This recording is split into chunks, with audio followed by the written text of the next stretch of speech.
Hello friends. अभी हम लोग एक न्यूज़ को कवर करेंगे जो कि दिल्ली के प्राइवेट स्कूलों द्वारा छात्रों से अत्यधिक फीस ली जा रही थी, जिससे उनके पेरेंट्स पर अत्यधिक दबाव बढ़ता जा रहा था।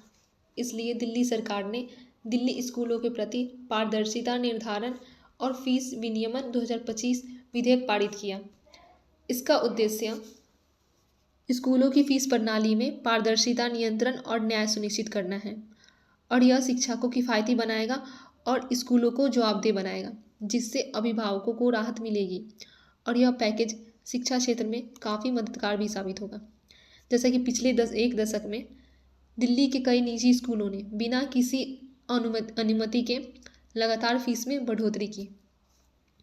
इन बढ़ोतरी में अक्सर गैर ट्यूशन फीस जैसे विकास कार्य शुल्क और वार्षिक शुल्क और रखरखाव शुल्क शामिल होते थे, जिन्हें बिना किसी परामर्श या पारदर्शिता के लगाया जाता था। स्कूलों द्वारा इस तरह से नियमों का उल्लंघन करके फीस बढ़ाना अभिभावकों के साथ साथ शिक्षा निदेशालय और सरकार के लिए भी एक चुनौतीपूर्ण मुद्दा रहा है, क्योंकि निजी स्कूल मनमाने ढंग से फीस बढ़ा रहे थे, इसीलिए उनके अभिभावकों पर अनुचित बोझ बढ़ता जा रहा था। अब अभिभावकों की मांग पर बनाया गया एक कानून। अभिभावकों और सामाजिक संगठनों के लंबे समय से मांग रही थी कि एक सख्त और स्पष्ट कानून बनाया जाए जो स्कूलों को जवाबदेह बनाए और स्कूलों द्वारा मनमाने ढंग से फीस बढ़ाने पर लगाम लगाए। दिल्ली स्कूल शिक्षा पारदर्शिता निर्धारण और फीस विनियमन 2025 विधेयक को कैबिनेट की मंजूरी मिलने के बाद यह रास्ता साफ होता हुआ दिख रहा था। यह विधेयक फीस नियंत्रण के लिए कानूनी ढांचा तैयार करने में मदद करेगा। यह विधेयक स्कूलों की फीस प्रणाली में पारदर्शिता, नियंत्रण और न्याय सुनिश्चित करने के लिए लाया गया था।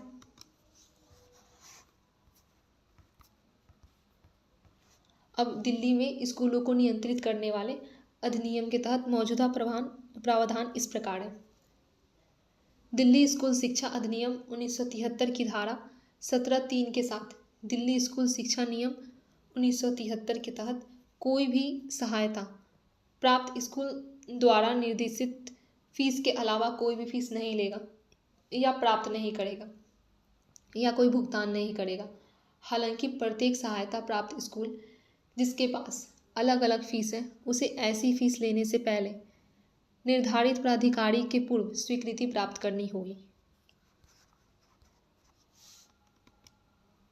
और स्कूलों के प्रबंधन प्रत्येक शैक्षणिक सत्र के आरंभ होने से पहले निदेशक के पास अगले शैक्षणिक सत्र के दौरान ऐसे स्कूल द्वारा ली जाने वाली फीस का पूरा विवरण दाखिल करेंगे और ऐसा कोई भी स्कूल निदेशक की पूर्व स्वीकृति के बिना उस शैक्षणिक सत्र के दौरान अपने प्रबंधन द्वारा उक्त विवरण में निर्दिष्ट फीस से अधिक फीस नहीं लेगा। अब जानते हैं फीस विसंगति समिति क्या है। 1990 के दशक में दुग्गल समिति की सिफारिश के बाद दिल्ली सरकार को फीस विसंगति समिति बनाने का आदेश दिया गया था, ताकि अभिभावक फीस वृद्धि के खिलाफ शिकायत दर्ज करा सकें। 2017 में कोर्ट ने हर जिले में ऐसी समिति बनाने का निर्देश दिया, जिसमें 3 सदस्य शामिल थे: जिला उप शिक्षा निदेशक, जोनल उप शिक्षा अधिकारी और एक चार्टर्ड अकाउंटेंट। इसके तहत अभिभावक 100 रुपये की फ़ीस के साथ शिकायत दर्ज करा सकते थे और समिति को 90 दिनों के भीतर शिकायत का समाधान करना था। लेकिन यह समिति ज़्यादातर कागज़ों तक ही सीमित रही और इसका कोई असर ज़मीन पर नहीं दिखा। फिर ठीक इसी प्रकार एक फीस वृद्धि PMU लाई जाती है।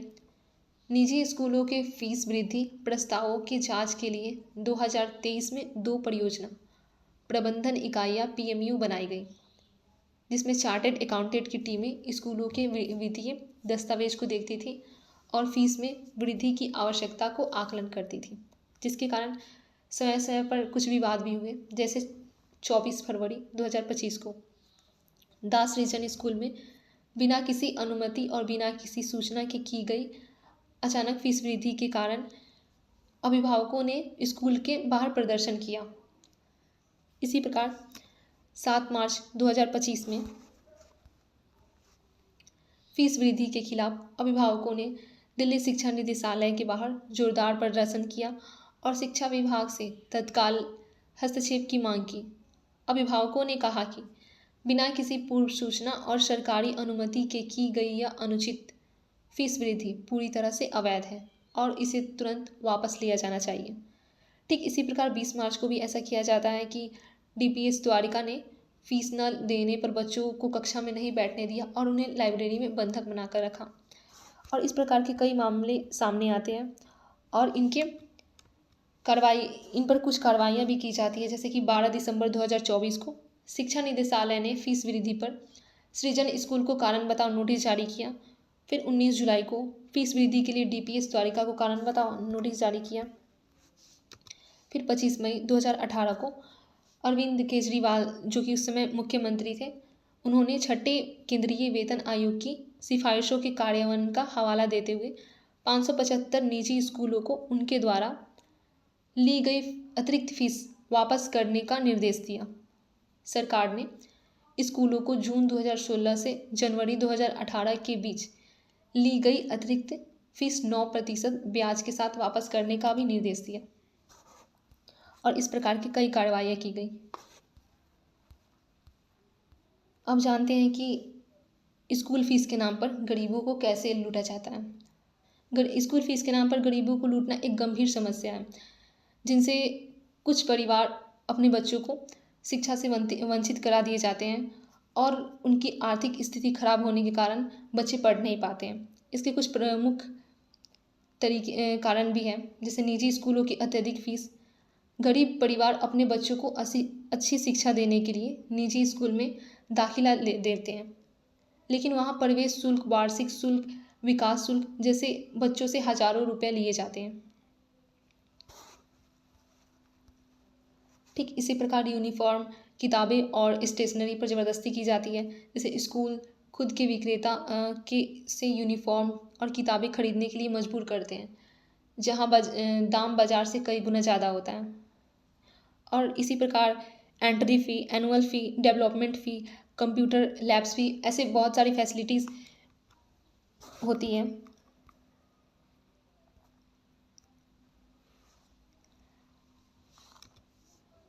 और यदि स्कूल अधिक फीस लेता है तो गरीब जिनकी खराब आर्थिक स्थिति होती है, उनके परिवारों को सबसे अधिक नुकसान होता है। उनके लिए ये कुछ नुकसान, जैसे शिक्षा से वंचित रह जाते हैं बच्चे, अधिक फीस न देने पाने के कारण गरीब बच्चों को स्कूल छोड़ना पड़ता है या फिर उन्हें दाखिला नहीं मिल पाता है। और उसके बाद मानसिक दबाव, जैसे अभिभावकों को फीस देने के लिए तनाव रहता है, जिसका असर उनके मानसिक स्वास्थ्य और घर के माहौल पर भी पड़ता है। उसके बाद असमानता बढ़ती है, जब वे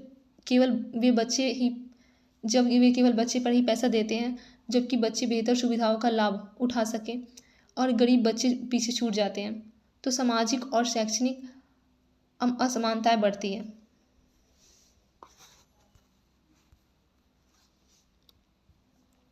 उसके बाद लोन, कितने गरीब परिवार जो होते हैं वो लोन भी लेते हैं।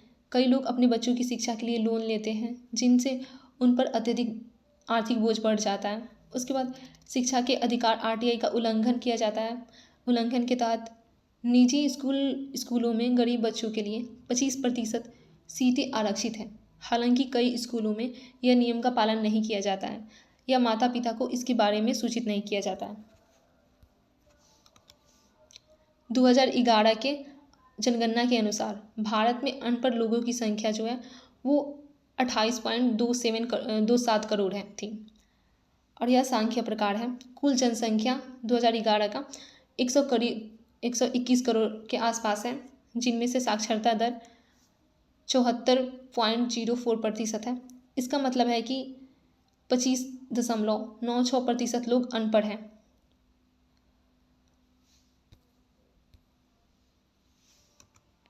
इनका विवरण ले तो अनपढ़ पुरुष लगभग 10.9 करोड़ है। फिर अनपढ़ महिलाएं जो कि लगभग 17.4 करोड़ है। महिलाओं की साक्षरता दर पुरुषों से काफ़ी कम थी उस वक्त। फिर राज्यों के हिसाब से सबसे कम साक्षरता बिहार में देखी जाती है, जो कि 63.82% है। उसके बाद सबसे अधिक साक्षरता दर जो है वो केरल में देखी जाती है, 94%। फिर भारत की समग्र साक्षरता दर की बात करें तो कुल साक्षरता दर है 74.04%, जिनमें पुरुष जो है वो 82.14% है। फिर महिलाएं जो है 65.46% है। और ग्रामीण इलाकों में जो टोटल साक्षरता दर है वो 67.77% है। वहीं पुरुषों की ले लेते हैं तो 77.15% है और महिलाओं में 57.93% है। और शहरी इलाकों में साक्षरता दर पुरुषों की 89.67% है, वहीं महिलाओं की 78.82% है। जिसमें निरक्षर लोगों को अनुमानित प्रतिशत लगभग 15.89% है। यह अंतर दर्शाता है कि ग्रामीण क्षेत्रों में शिक्षा सुविधाएं, जागरूकता और बुनियादी ढांचा अभी भी शहरी राज्यों में उपलब्ध सुविधाओं से काफ़ी पीछे हैं, जिनमें बदलाव लाने की काफ़ी आवश्यकता है। Okay friends, thanks for watching.